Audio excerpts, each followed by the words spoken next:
Shalina Harris. Every cowboy has a story, and I'm here with Matt Sharp. I've been following him, traveling across the country. I guess we just have mutual friends, and that's how we connected. And yes, ma'am. Like, you have been on an adventure. So tell me a little bit about yourself. My name's Matt Stepanski. But I go by Matt Sharp out west, and most people know me as Matt Sharp now, just because it's easier to pronounce, something easier to remember. It's like a stage name almost. Sweet. But I got involved in rodeo in 2022.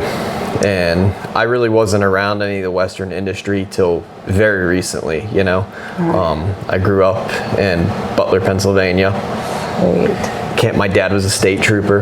You know, I came from just a regular, normal, middle-class family almost, you know what I mean? Awesome. But my mom stayed at home. She took care of us kids when we were young and stuff like that. But like I said, I really didn't get involved into this whole Western sport rodeo thing till real recently. I liked classic cars. I worked on things like that, trucks and old cars and stuff like that. Me and my dad bought a Cadillac that I haven't done any work to since I've gotten involved with the rodeo stuff.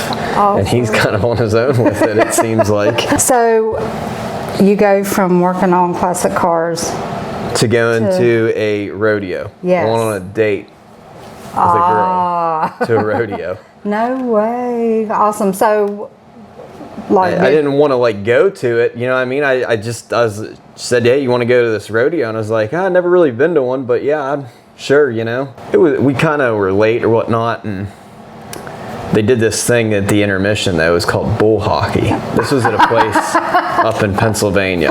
Okay. The guy who invented it, I'm pretty good friends with him. His name's Dave Martin. He's one of the best in the industry for rodeo bulls back in the day. Sweet. He's an older gentleman now, but he came up with the whole game, bull hockey. I have like 100 thoughts going through my mind, but please tell me what bull hockey is.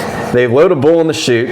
Okay. And they put two barrels out on one side of the chute and then maybe out by the out gate. Okay. You know, close to the out gate. There's some room between the chute and 4 barrels, just like barrel racing barrels, you know? Yeah. And then they let the bull out.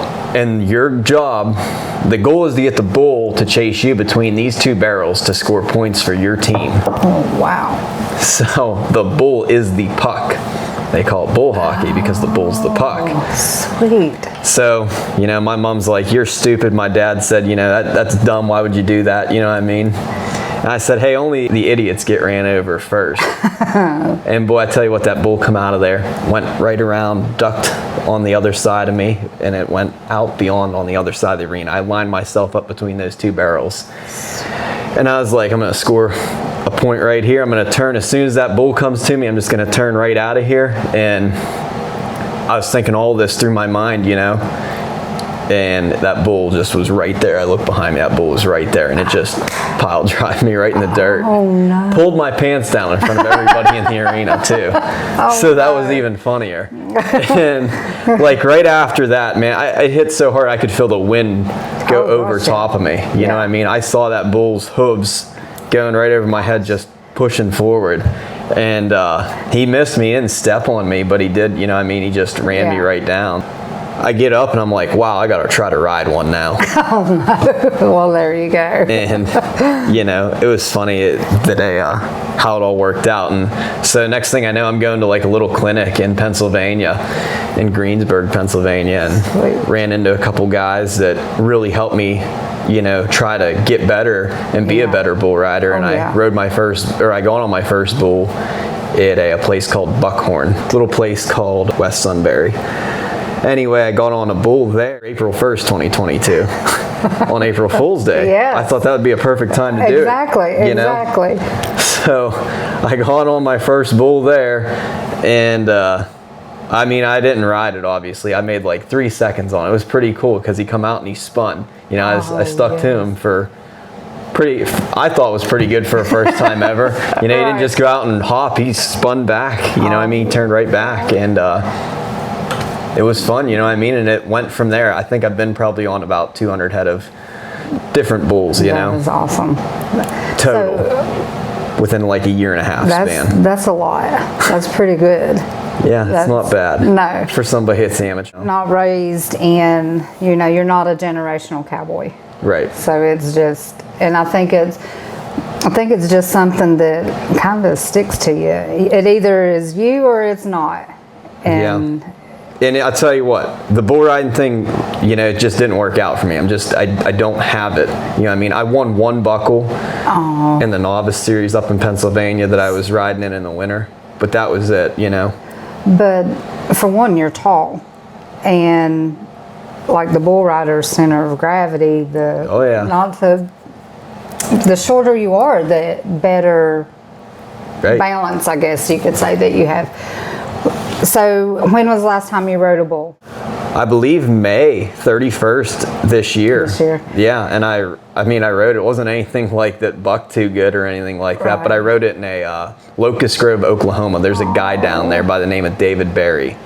He used to rodeo with Tuff Hedeman and Lane Frost. Sweet. Really good dude. And he does coached practice down there at his place. And he builds bull riders. I mean, he's got 2 girls down there right now from Kansas. They're twins. Really? Their name's Maddie and Dana Eilert, and boy, can they ride bulls. Wow, you see a lot more of the girls. Yeah, and they're beating all the boys down there too. It's pretty impressive. So he can pretty much make anybody a bull rider, you know. I took everything I knew up until this point, threw it away, just went by what he said to do, and heck, I rode this bull to the buzzer, you know what I mean, made it happen. But it just goes to show that this guy can work with a lot of different people. He's a really good coach. And what was his name again? David Berry. David Berry. Yeah. When you take a bull rider and they've been riding, there's this adrenaline rush. Oh yeah. And I don't think you can compare it to anything else. And when these bull riders get hurt and they can't ride again, they literally go through like a withdrawal from that. So do you ever get to that point where I always, man, I need to go get on a bull? Yeah, and that's why I got on one in May. I was like, I got to get back on something, you know. Sweet. So, well, May's not been too far away. I mean, no, that was only a few months ago, you know what I mean? Awesome. So do you see yourself riding bulls again? No. I mean, I'll go in a practice pen maybe every once in a while, get on, but I'd never see myself entering another rodeo, really. How do you go from, man, I love riding bulls, I'm going to do the bulls, and then all of a sudden you are traveling across the country taking video footage that, like, I look through thousands. Like on my phone right now, I have over 10,000 pictures. So I look through pictures a lot. And for somebody's pictures to stand out on my radar, they have to really stand out. Because there's a lot. How did you go from, I'm going to ride a bull, to I'm going to take pictures? Well, like I said, I worked on like classic cars and whatnot, you know, before I did this stuff. And I was trying to like, I don't like the word social media influencer. I don't like being an influencer, but I was trying to build a social media page dedicated to building trucks and stuff like that. I made a whole YouTube video on how to convert a 2-wheel drive classic Ford to 4-wheel drive. Dang. And it's like a 45-minute video. It's on YouTube. You can find it. I have a whole video on there. It's 45 minutes long that I edited from start to finish. And that's part of where I've got from the video thing. You know, that's how I clicked with that. I just brought my camera instead to the rodeo, and I would film like barrel racers or some bull rides, stuff like that. And I had one guy approach me about getting him a video from a whole entire bull riding, just of him fighting. And I sat there the whole time and just filmed him fighting so he could get his PRCA card, you know. That's what he wanted. Yeah. And so I did that for him. And then, you know, like I said, then Stock Contractors wanted little promotional videos and things like that.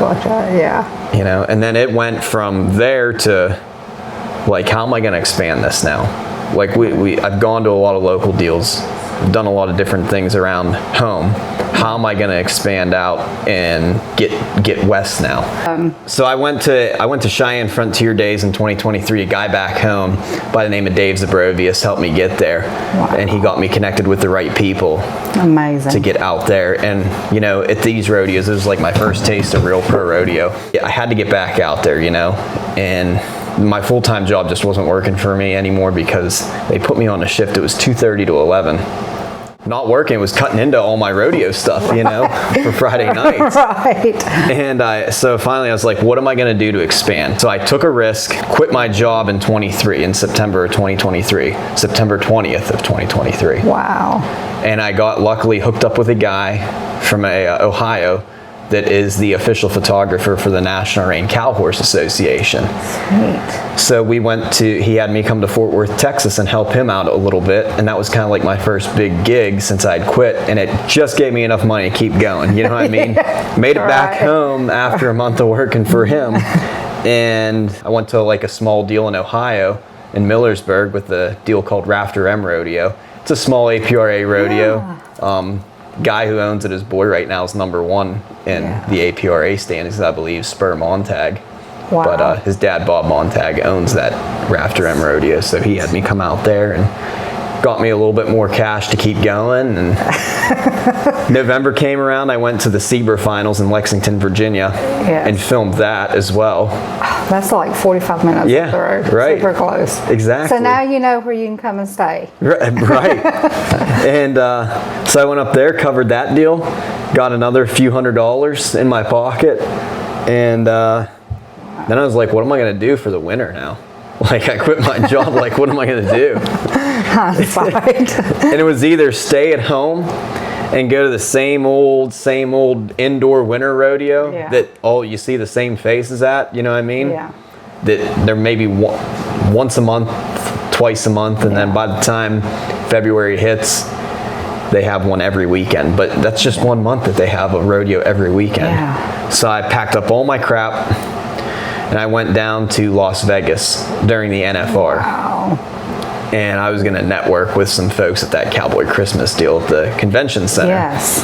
And so for the first 2 nights, I stayed right off the strip at a TA truck stop in my little 4-door sedan. I had a little Mazda 6, and I stayed in that. That was scary. Oh, I bet. But the last evening I was there, I stayed with the photographer at his place, at his hotel that he had down there. His name's Bobby Rosales of Natural Light Photography. He's a 2-time Turquoise Circuit finals photographer. Wow. Super good dude. Guy's helped me get a lot of places and has been a great friend and mentor down the road out there out west. Isn't it amazing? It amazes me that even though like the kids that are competing and the adults, they're still cheering one another on. Absolutely.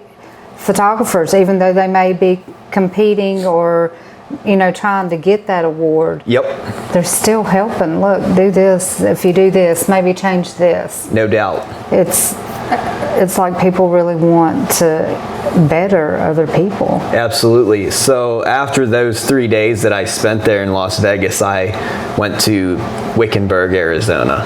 And they rodeo down there full time throughout the winter. You can go find a team roping, at least 3 team ropings, maybe 2 barrel races within 20 miles of each other, all in one day. You know what I mean? I was sleeping in my car again. Yeah. But anyway, where I was staying was right by the downtown arena. There's 3 arenas within the town of Wickenburg. Just right there, the one place I was staying by the downtown arena, I remember them calling numbers at like 7 in the morning, calling times and names, and they went till like 11:30 midnight.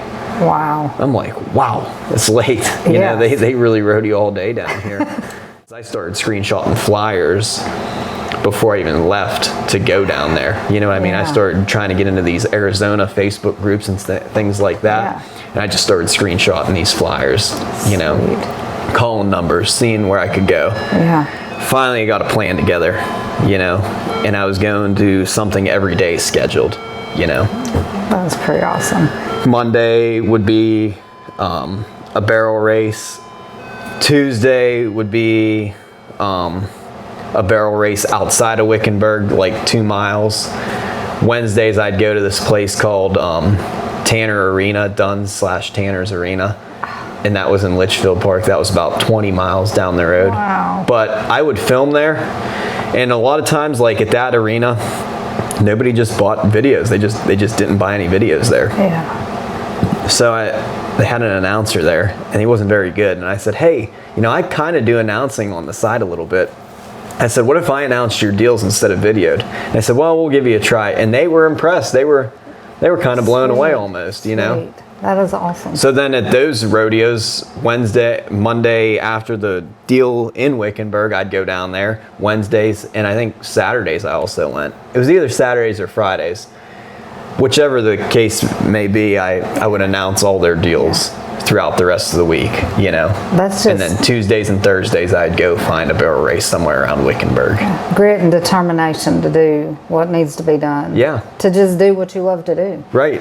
And at night, I had to still sleep, obviously. I had no place to go, so I outfitted my car with a memory foam mattress and stuck it in the back seats and was able to make it work. And it was rough sleeping in a car all winter long. Yeah, winter would be tough. It's not that it was bad. It was just, I couldn't bend my knees sleeping in a car like that. And there were some days that it was colder down there than it was where I'm from in Pennsylvania, which is hard to believe. But the desert gets like that. Like the first 3 weeks in January were pretty miserable, but after that it wasn't too bad, you know? But you know what you can endure. Yeah, you know, absolutely. It's all about what do you want and how bad do you want it. I love that. That's a guy down in Oklahoma always says that. Yeah. This David Barry guy. He's kind of like a motivational speaker, does podcasts and whatnot, and he always say, what do you want? How bad do you want it? What are you willing to do about it? So I kind of go by that. You know what I mean? That is so powerful. That encourages me. When you think about, okay, you're just a small town kid, a stay-at-home mom, you know, just a regular normal family. Where and all did you go this summer? Like, what was the furthest place that you went? The furthest I definitely went would have been Portland, Oregon. I mean, I flew out of Portland. That's the only reason why I went there.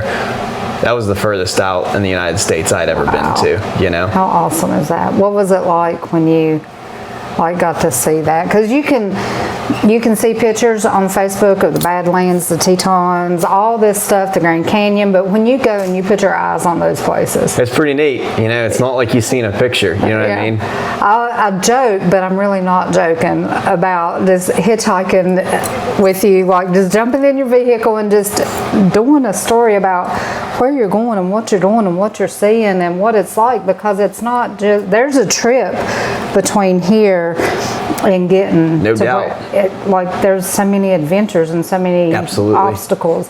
What is something that you have faced that you're like, all right, I can do anything. I just did this. I can do absolutely anything.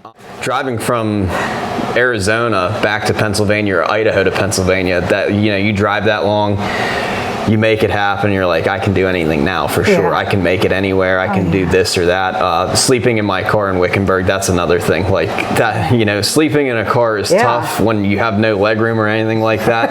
I go back to that, but it's like, it's miserable. It sucks. But once you get past all that, you can do anything. You know, those trials is what makes it happen. You know what I mean? Makes it happen for me. What kind of mindset? Like, you can't stop. That's the mindset. Like, you have to keep going no matter what, no matter how bad things go. Just keep going. Just keep going. Because you either quit and be miserable, or you either keep going and be miserable. What is, either way, so choose it. Yeah. What is the most unique thing that you witnessed or saw or experienced during your travel time? Well, I was in Arizona and Wickenburg, and I ran into a young lady down there when I was at the Starbucks. I always would go to the Starbucks every single day, and I would edit videos like after the barrel race, whatever, and whatnot. And one of the most unique things is I had a young girl run, like, I don't know, she's seen me in the Starbucks and she was like waving me outside, and I'm like, what does this person want? I was on the phone with a stock contractor. And I go outside and I said, I told the stock contractor, I was like, let me call you right back. And I said, hey, what do you need? And she goes, listen, I need your help. This sounds really weird. I'm having troubles with a friend that I used to see, I used to date. And you look like a kind young person. Here's all of his stuff. There was a roping dummy, a rope can, spurs. She's like, and I'm just leaving it here. Somebody can take it, whatever. And she goes, here's the guy's number. And she hands it to me. And funny enough, I met this person. I met this person 3 months ago in a different coffee shop. This guy. Oh my In goodness. Fort Worth, right outside of Fort Worth, Texas, in Weatherford, Texas. I know. And it was so weird because she hands me this number and the guy's name on it. I'm like, there's no way. I was like, where's the camera at? This is a joke. Yeah. So I run into this guy 20 hours, away from Texas. Not only did I run into him from 20 hours from home, then I ran into him in Arizona 30 hours from home. You know what I mean? Yeah. So it is wild. It is crazy sometimes of how those, I'm big on stories, and I believe all the stories they weave in together. You take 210 stories, and if I could get people to see the backside of it, just like you with your photos, see the backside of it, you'd be amazed at just how it all just intertwined. Right. It's just, how did that even happen where, Yeah. you know what I mean? Crazy. We crossed paths twice Crazy. by random. So I gotta know, did you call the guy? Oh, yeah. In fact, I ran right into him again. And you know what I mean? I called him on the phone and he came over. He goes, there's no way.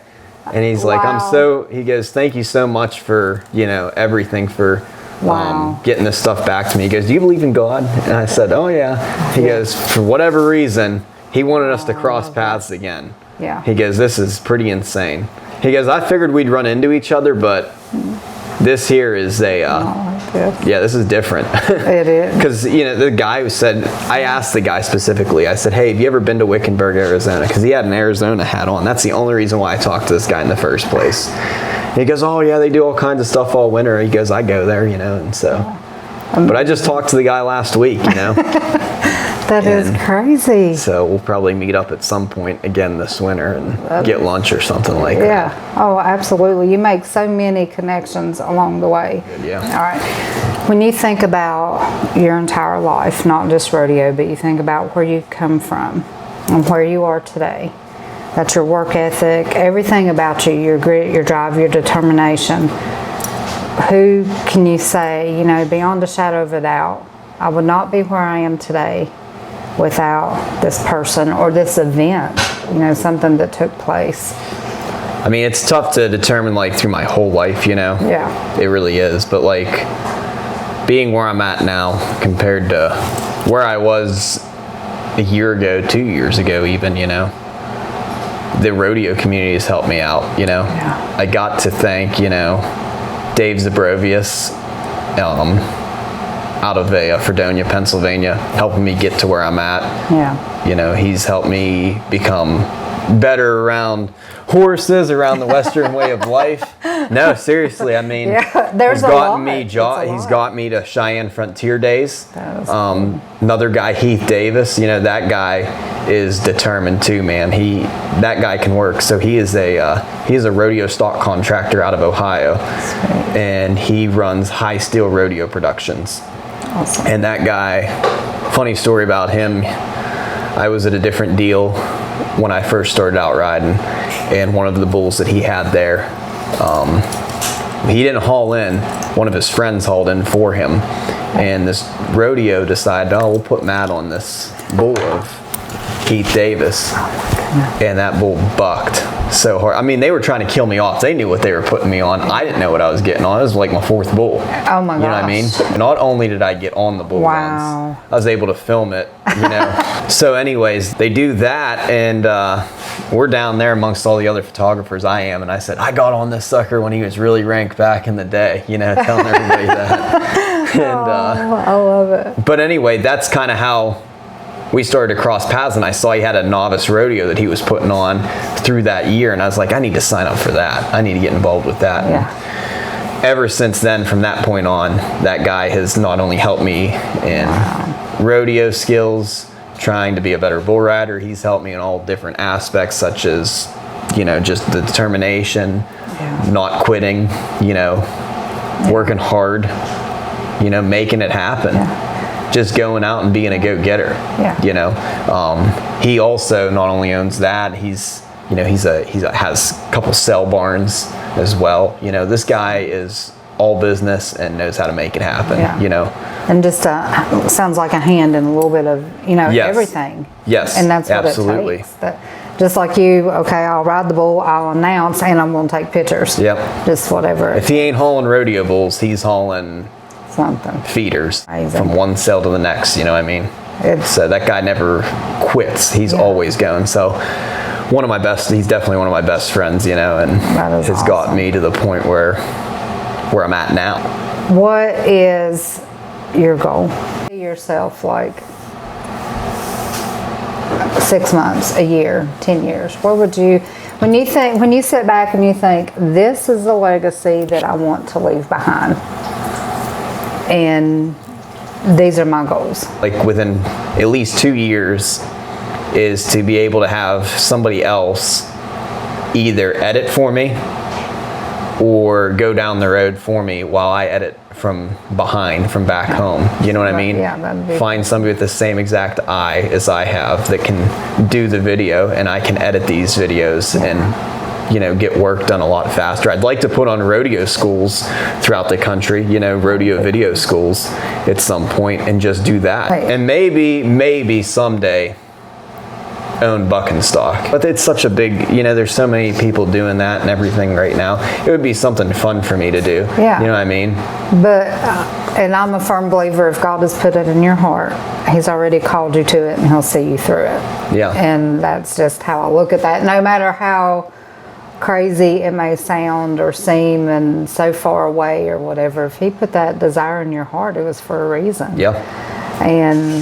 But I don't know. At some point, I'd just like to be all I can ask for is to be successful, and, you know, not have to worry about making ends meet or anything like that. You know what I mean? I don't need to be recognized as number one in the world. I don't have to go to the NFR. You know what I mean? I'm not like, as long as I'm happy is all that matters to me. You know, I don't need that.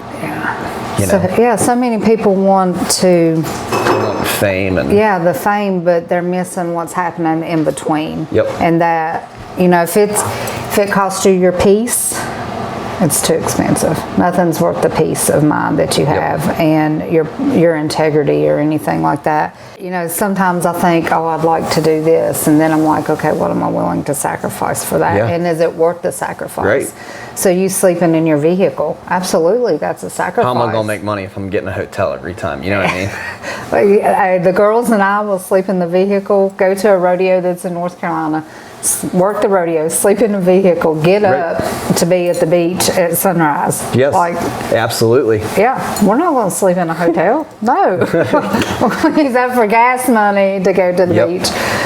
What is the most beautiful place that you have seen that you're just like, man, this is mesmerizing? I really liked Moab, Utah. That was a neat place. Beautiful. I went to another place in Oregon that I knew nothing about. There was an announcer I met out there who does a lot of PRCA wilderness circuit rodeos. His name's Scott Allen. Really good dude. I think I know him. Maybe you do. Like just through Facebook, but yeah. He's an older guy, kind of. Yes. Beard, mustache. Really nice dude. He really is. I met him in Eagle, Idaho, and during the Eagle Rodeo. It was a big PRCA deal. And I think it's probably one of the fastest growing rodeos in the state of Idaho, the Gem State.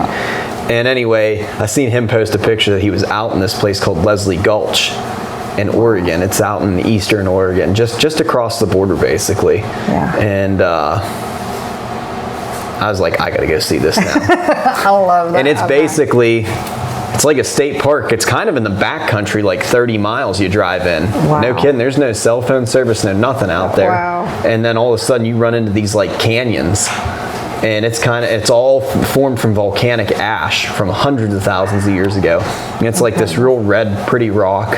It kind of reminded me of like Moab and Arches National Park and whatnot.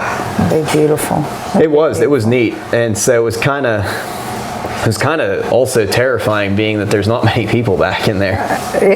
If you have an issue, Yeah. like you would be walking 20 miles to find your nearest cell phone reception. You better have your survival skills ready. Yeah. And it's not like you're in like a heavily wooded area. It's all like flat. Yeah, wow. And you just be walking and walking until you get back to reception, I guess, you know. Gosh.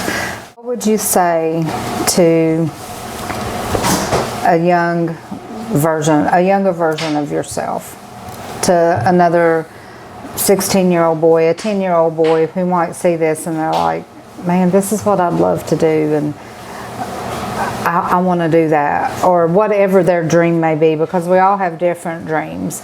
But somebody who is wanting to like try, but they're too afraid of failure. Begin making a plan. Plan for failure. Ooh, that's what I do. Yeah. I plan for the worst. Like, I'm like, this is as bad as it can get, you know? That's a great way to look at it, absolutely. No doubt. Because if you can make it through the worst, then you're going to make it through anything. Absolutely. You know what I mean? I always plan for failure. Yeah. Is this the lifestyle that you would want to raise your family in? The Absolutely. traveling, the community, like even like we have different.